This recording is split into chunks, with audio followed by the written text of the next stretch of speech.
Made in India made for the world అంటూ AI startups కి కొత్త స్లోగన్ ఇచ్చారు ప్రధానమంత్రి నరేంద్ర మోదీ.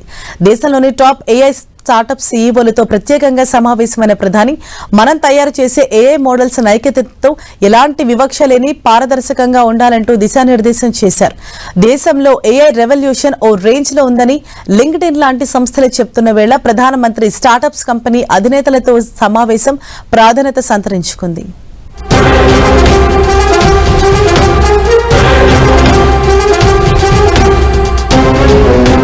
ఇక అంతా ఏఐదేనా? ఆర్టిఫిషియల్ ఇంటెలిజెన్స్ తోనే ఇంటర్వ్యూలు. ఏఐ స్టార్టప్స్ తో ప్రధానమంత్రి సమావేశం. దేశంలోనే కాదు ప్రపంచంలోనే వినిపిస్తోన్న పదం ఏఐ.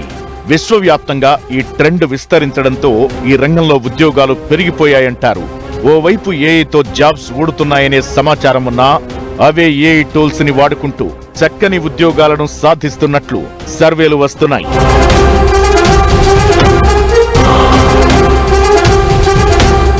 జాబ్స్ పోస్టింగ్, సెర్చింగ్ ఇంజిన్లా పనిచేసే ప్రొఫెషనల్ నెట్వర్క్ ప్లాట్ఫామ్ లింక్డ్ఇన్ తన తాజా నివేదికలో ఇదే విషయాన్ని వెల్లడించింది.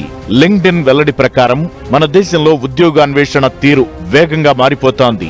2026లో దేశంలోని 90% పైగా నిపుణులు ఉద్యోగాల కోసం ఆర్టిఫిషియల్ ఇంటెలిజెన్స్ ను ఉపయోగించుకోవాలని చూస్తున్నట్లు లింక్డ్ఇన్ చెబుతోంది. ఇదే క్రమంలో ప్రధానమంత్రి నరేంద్ర మోదీ గురువారం ఏఐ స్టార్టప్ సీఈఓలతో భేటీ ప్రాధాన్యత సంతరించుకుంది.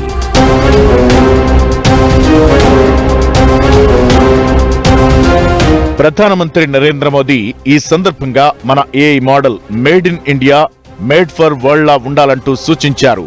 అదే సమయంలో మన ఏఐ స్టార్టప్స్ తయారు చేసే మోడల్స్ నైతికంగా వివక్షకు తావులేని పారదర్శకమైన మోడల్స్ అయి ఉండాలని చెప్పారు.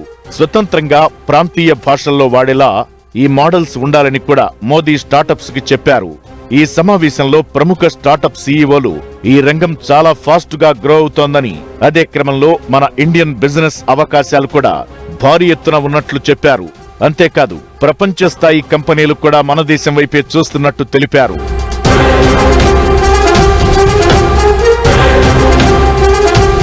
నియామకాల్లో ఏఐ వాడకం ఇప్పటికే భారీ స్థాయికి చేరగా ఉద్యోగార్థుల్లో 66% ఏఐని వాడుతున్నారని లింక్డ్ఇన్ తేల్చింది. ఈ డీటెయిల్స్ అన్ని కూడా ఏఐ ఇంటెలిజెన్స్ ఎకోసిస్టమ్ భారత్ లో చాలా వేగంగా విస్తరించిందనే విషయానికి నిదర్శనంగా మారగా, తొందరలోనే ప్రపంచ పటంలో భారత్ ఏఐకి ఓ సెర్చ్ లైట్ గా మారడం ఖాయంగా కనిపిస్తోంది.